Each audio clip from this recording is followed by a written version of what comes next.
ladies and gentlemen. Welcome to the Source Material Podcast. We're coming at you here on our 230-some episode, closing in on 240. That's right. Watch out.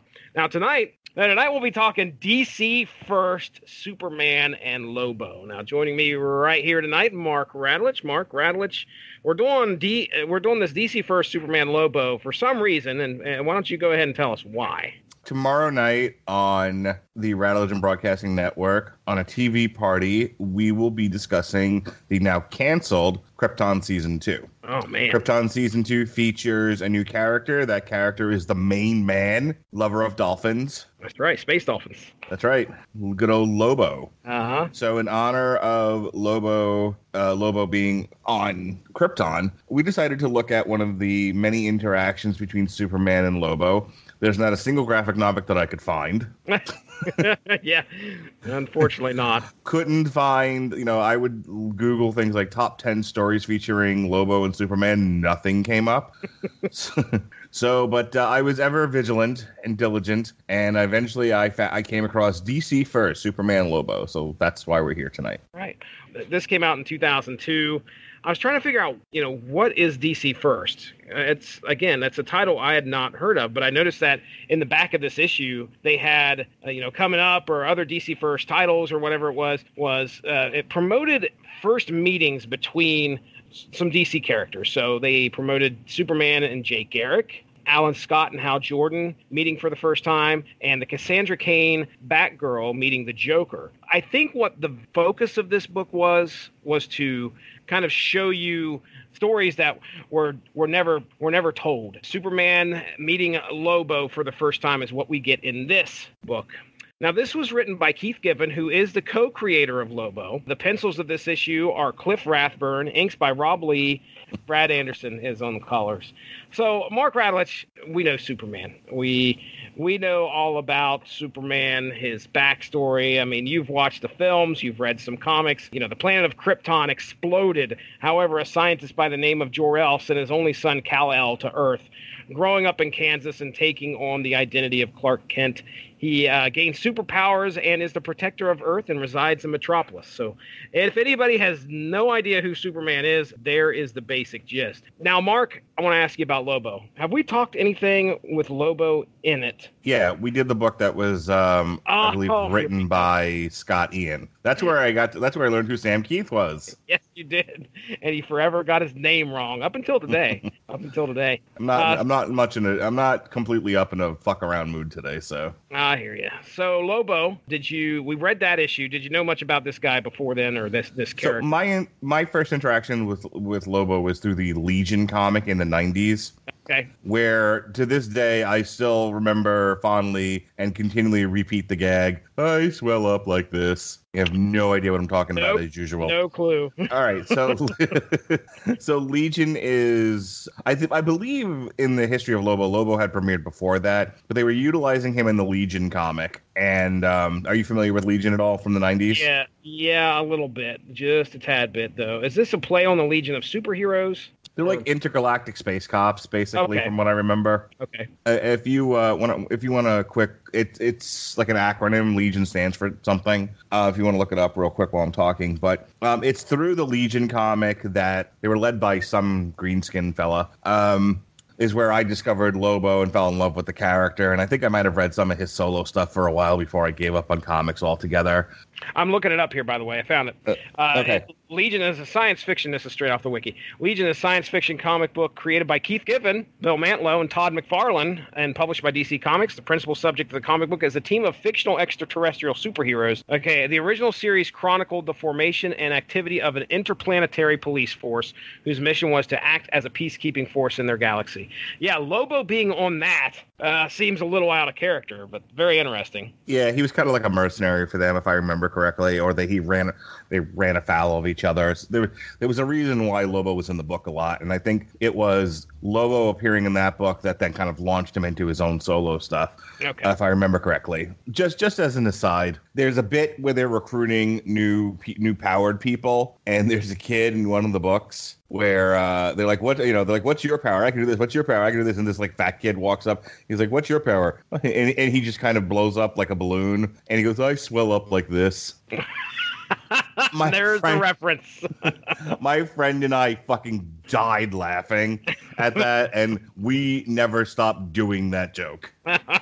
Nice. Let me tell you a little bit about Lobo here from the wiki. Lobo is a Zarnian with exceptional strength and fortitude. He enjoys nothing better than mindless violence and intoxication, and killing is an end in itself. His name roughly translates as he who devours your entrails and thoroughly enjoys it. He is arrogant and self-centered, focusing almost solely on his own pleasures, although he proudly lives up to the letter of his promises, but always no more or no less than what he promised. Lobo is the last of his kind. This is important. Having committed complete genocide by killing all the other Zarnians on his planet for fun. As detailed in Lobo number 0, Lobo unleashed a violent plague of flying scorpions upon his homeworld, killing most of its citizens. So, yeah, he definitely gained traction in the 90s. I remember that clearly because I saw him, even though I wasn't a DC guy, I saw him popping up and probably Wizard, and he was kind of hard to avoid. He had that anti-hero quality to him where he has that extreme personality. But yeah, anyway, there's a little bit about Lobo. So this story we're getting here is kind of the first meeting between Superman and Lobo. I'll jump into the synopsis here and really real quick. I mean, I did a little bit of research here, Mark. The villains in this book are somebody called an alien race called the Hegemony. Hegemony. All right.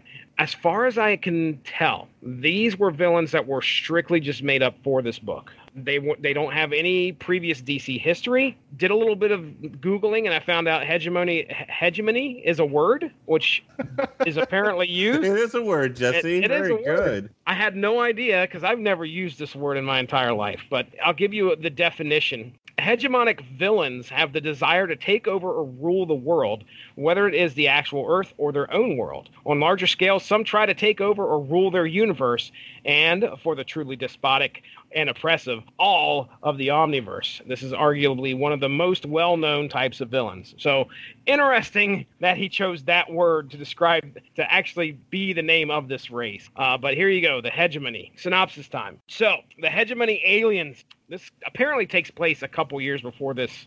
I remember it just said like a couple years ago when we got to the main story. I know there's like a little bit of a prologue there in the 50s, but then it said like a couple years ago. So obviously they're just kind of throwing it back to the past because Lobo and Superman have had their run-ins already in continuity. So anyway, the hegemony. Are you saying that the continuity in DC is inconsistent? Here's a story that happened before now. That's all they had to say. The hegemony aliens who have been subtly contaminating the water supply since the 50s have now come to claim Earth. Their first stop is to speak to Superman and allow him high council status if he allows them to claim it. Superman, of course, is having none of it and destroys their robotic messenger. Now the hegemony have decided to contract Lobo. Lobo finds extra joy in knowing that Superman is the last of his race, and being able to commit ultimate genocide seems like an added bonus.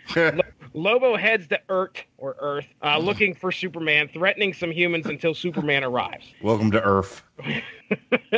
Now the fight begins. During the battle, the hegemony arrive, and we learn that the goal of polluting our water, this is interesting, for that long of time, resulted in a very addictive drug for their race. There's a couple panels where this alien has got like this woman alien on the couch, and she is begging for him to give her a vial of this. It's basically just water from our planet, but it's very addicted to them. They open a portal and start draining river directly into containers on the world, and Lobo and Superman fight into and right through it. When some defense robots on the hegemony's homeworld open fire on both Superman and Lobo, Lobo calls off the fight due to the breach of contract, and the fight ends while Lobo intends to teach the hegemony a lesson.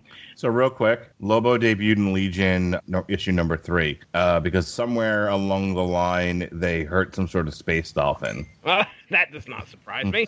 Poor innocent little fishy, whooped and dumped like some low-life hit. Some creep out there killed one of my babies. Some creep's gonna die. Well, what'd you think of Lobo here? I mean, did he feel... We're not experts on the character, but did you feel like it was...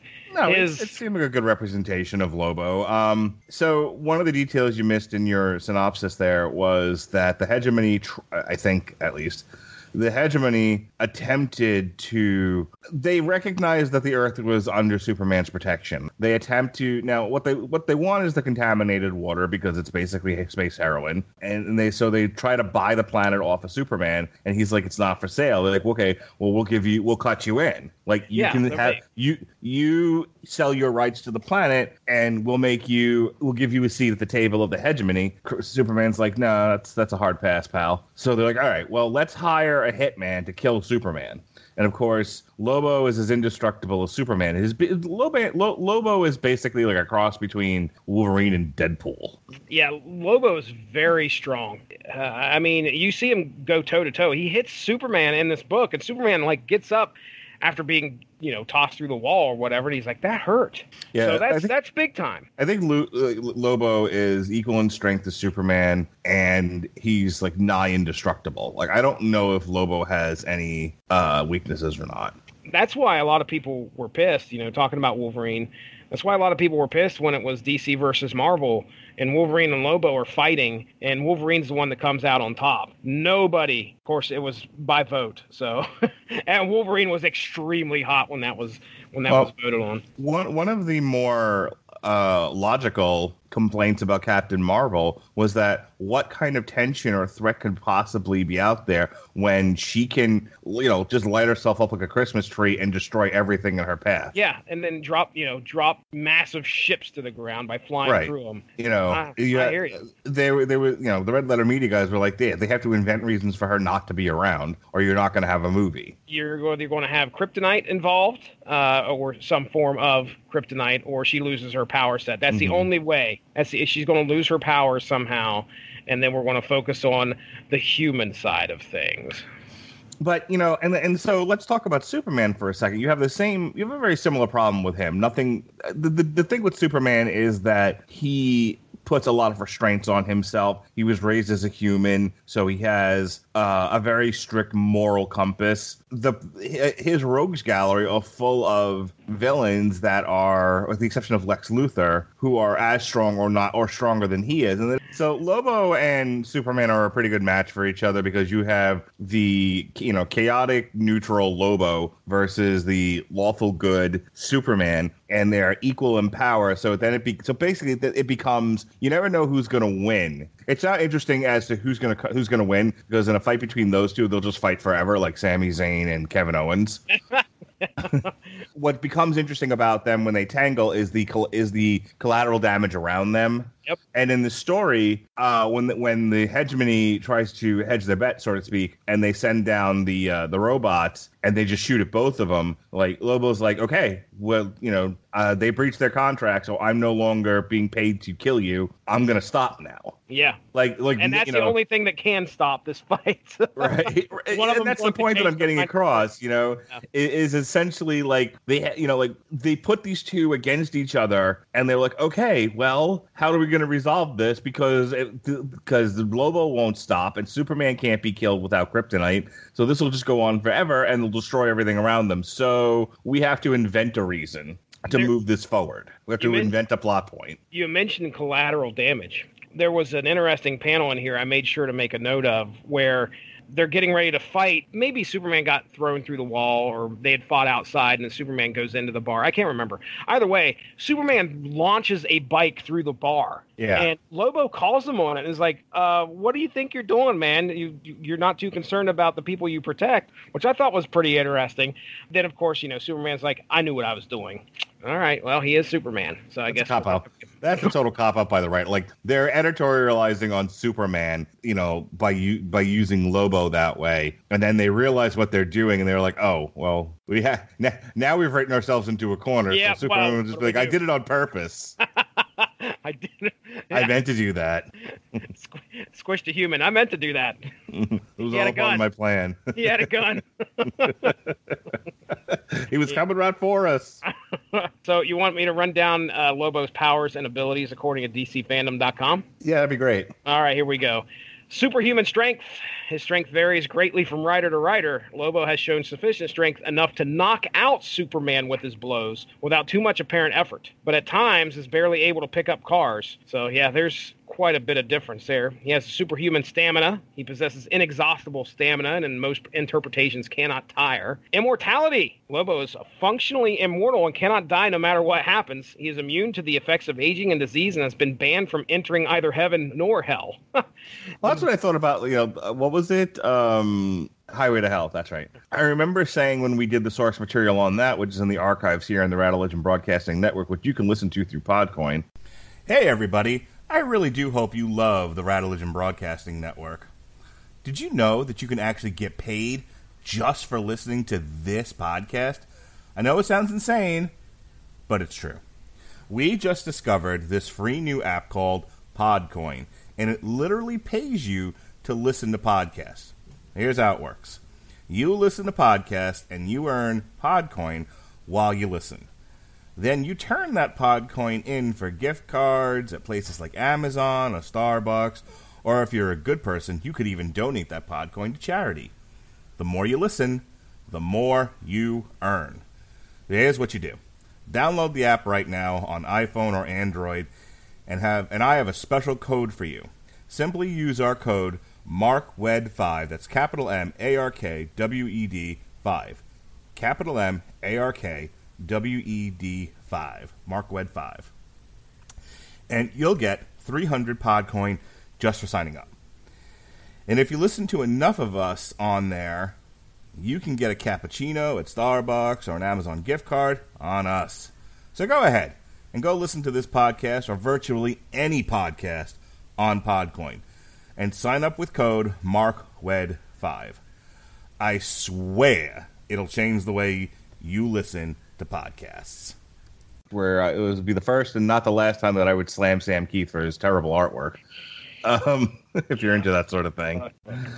Anyway, what I liked about that was there's nothing you can do to Lobo to really hurt him. So you just have to put him in situations that, with the laws of physics basically change. Mm-hmm. You know what I mean? Like you have to put him in an environment that is at least somewhat harmful or has some inherent hurdles, or you don't have a story with Lobo. You really don't have a character. Yeah. Because no matter what you throw at him, he's so like putting him in hell where, the regular laws of physics don't really apply and you can kind of just do whatever you want. Like, oh, things can hurt him now because it's hell, mm-hmm. Or putting him in another dimension where, like negating his power set in some way, which to a degree also works with Superman. I think that was kind of the nice thing about kryptonite. It was one of those things you could just whip out. Yeah, it was the fallback. Right. Like, well, how are we going to resolve this issue? Fucking kryptonite. Alrighty. And now we're going to change the colors of kryptonite. There's black. There's red. Right. Yep. Well. So as for this, I thought it was a funny story.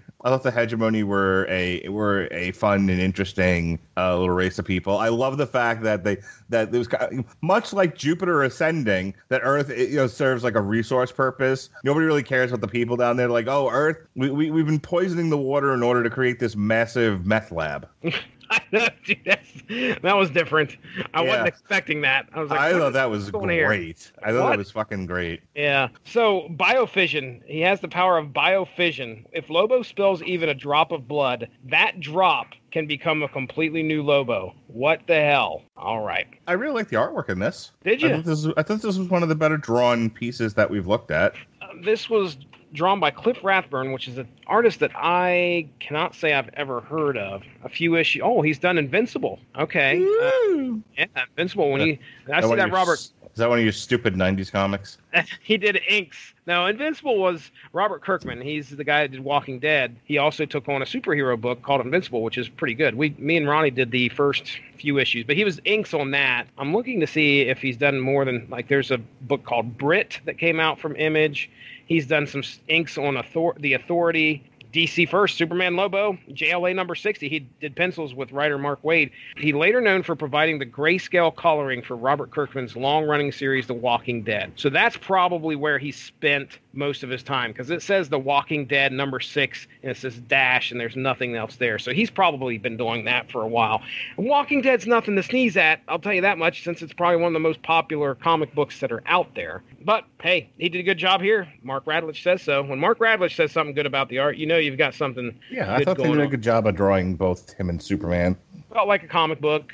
Any other thoughts on it? I mean, I had a good time reading it. I can't say that I hated it. I mean, it was a Lobo Superman story. You know, we kind of got a glimpse at their first ever meeting, and it just kind of ends with, all right, well, hey, I'm not going to kill you now. Oh, okay, that's great.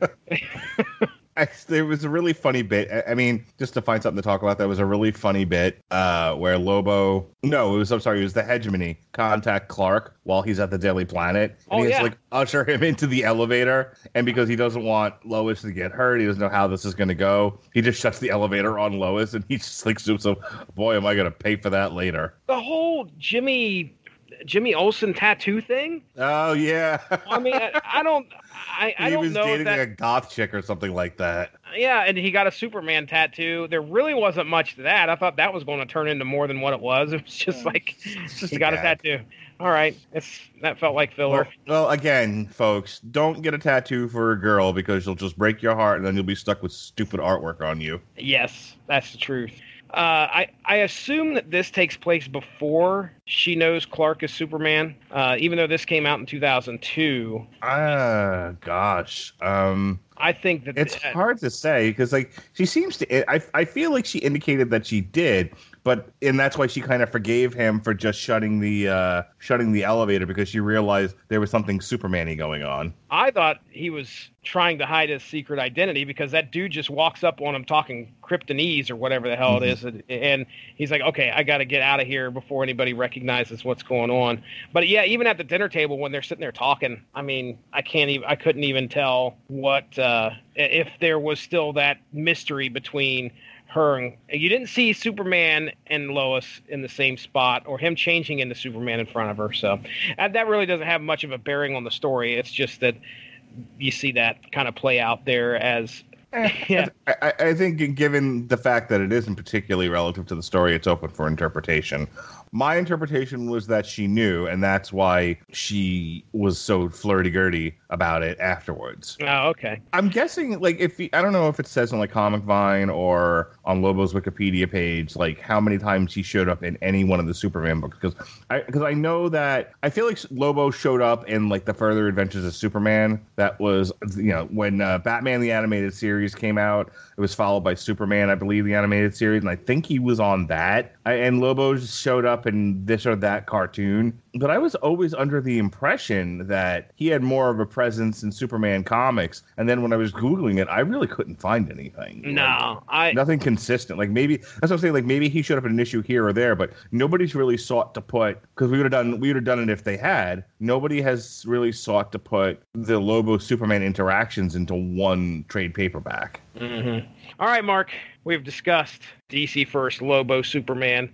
Why don't you tell everybody what we have on the agenda? Tomorrow night on the Rattlevision Broadcasting Network, we'll be recording our TV party tonight for Krypton Season 2, the final season, unless it gets picked up by another distributor. I don't understand why, you know, if whatever studio was actually producing it, why DC Universe, you know, who needs content, why they didn't just pick that up as the distributor. But whatever, I don't work in Hollywood. You just make logical decisions. Yeah. Wednesday the 28th, we have our Metal Hammer of Doom for Rage of Light Imploder. So Thursday, you'll have a double shot of shows. Myself and Alexis Hannah will be doing a TV party for the Banana Splits horror movie that Sci-Fi is airing. Will have aired. And then that night, you'll get an extra double Hammer of Doom. You'll get an extra Damn You Hollywood. It'll be Robert Winfrey, Alexis Hannah, and Jason Teasley doing Ready or Not. How about that? Here I come. You can't hide. I'm going to find you. Oh, sorry. And just remember, that's the night where we're recording X-Men Legacy 2. Got it. That's why I'm not on that show. Friday night, myself, Jason Teasley, and maybe or maybe not Alexis Hannah will be reviewing Zombie Tidal Wave from the Sci-Fi Channel because fucking he twisted my arm. The 31st, I'm getting up at O'Dark early in the morning to do live coverage of UFC Fight Night Andrade versus Zhang. I'm going to ruin all the Chinese Chinaman names. Oh, wonderful. That same day, There's New Japan Pro Wrestling Royal Quest, NXT UK TakeOver Cardiff, and AEW All Out. After we've watched those, myself and Chris Bailey will be reviewing that show Tuesday, a special recording time of 9 a.m. So that'll be right in the that'll be up on the site early in the morning. We'll be reviewing all 3 of those shows, and then later that night be a TV party for Hannibal Season 3, the last one, baby. September is Onslaught Month, so every week on the Source Material podcast, from September 2nd through September 23rd, is another volume of Onslaught, 1, 2, 3, and 4. September 4th, we'll have a special extra Source Material drop, X-Men Legacy Volume 2, entitled Invasive Exotics. And then that Thursday, myself and Jesse will be reviewing the final season of Legion Season 3. How do you like that, Jesse? I like it. I love it. I want some more of it. Indeed. I'm throwing my wife out of the house Saturday, September 7th. I'm saying, here's a kerchief and a stick. Here's $10. Get the fuck out of my house. And I am going to nestle myself into the chair, and Robert Winfrey and I will be covering UFC 242 Khabib versus Poirier from Abu Dhabi from 2 to 5 o'clock. Special start time because they're in the Middle East. We've got It Chapter 2 on September 10th, Killswitch Engage Atonement September 11th, She-Ra Season 3 September 12th, Bloodsport 2, Josh Barnett's Bloodsport 2, John Moxley versus Josh Barnett. Myself and Pat will watch it, and we'll tell you all about it. Ooh, sounds violent. Yeah. We've got a TV party, I think myself and Robert Winfrey, and you? Are you joining us for the Dark Crystal Age of Resistance? Don't count me in on that one. Okay, I think that's just me and Winfrey. We're covering the new Tarja Bomb on September 18th. And then myself and Sean Comer will be putting the Dark Crystal from the 80s on trial. We've got Rambo, Last Blood, Corn the Nothing, Disenchantment Season 3, again with Robert Winfrey. And then finally, the last week of September going into October, we kick off Halloween a little bit early. We've got a source material for the seminal Elseworld Batman graphic novel, Gotham by Gaslight. I've been planning this for like 2 years now. There'll be a TV party for the Gotham by Gaslight animated movie. We've got Hell Yeah, Welcome Home. Pat Mullen, Jesse Starshire, and I are going to do a TV party for Beverly Hills 90210. Spectacular. It's BH 90210. BH 90210. Yes, the series that's currently on Fox. And then Jesse's going to dig in the archives, and he's going to do a rebroadcast for The Killing Joke, just in time for the new Joaquin Phoenix Joker Oscar bait movie. So that's everything here in the month of September, baby dolls. I hope you'll be here and enjoy it with us. Very good. Well, ladies and gentlemen, go give the Rattlich in Broadcasting Network Facebook page a like. We do have a special Unspoken Issues just dropped there last week, so you can check that out. Magnus Robot Fighter #1. Yeah, Magnus Robot Fighter dropped our Unspoken Issues episode, and we have already figured out our next podcast on Unspoken Issues will be on Supreme number 42. That's right. It was chosen by the Unspoken Decade Facebook fans as our next podcast. So we're going to be talking about that and recording here pretty soon, so keep an eye out on that. It'll be a lot of fun. All right, well, other than that, that's Mark Rattlich. I am Jesse Starcher. Thank you for joining us on our discussion on DC First, Superman Lobo. We'll be talking to you next week. Have a good one. Bye-bye. Thank you all for joining us. Make sure to give that Rattlich in Broadcasting Facebook page a like to stay up on top of all the great podcasts we have to offer. We are at home on Spreaker, but you can also find us on iTunes, Stitcher, TuneIn Radio, and recently we have hit the air on Spotify. Find your favorite podcast platform and type in RADULICH to subscribe for some great content. If you enjoyed this show, please feel free to share and spread the word. And as always, we appreciate any feedback and look forward to entertaining you again soon.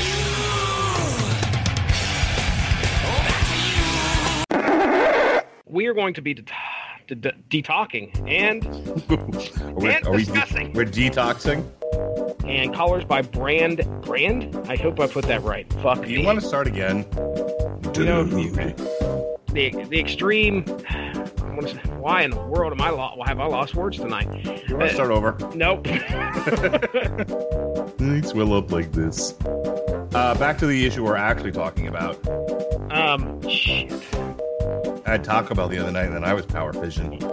Scrolling. Keep them doggies rolling.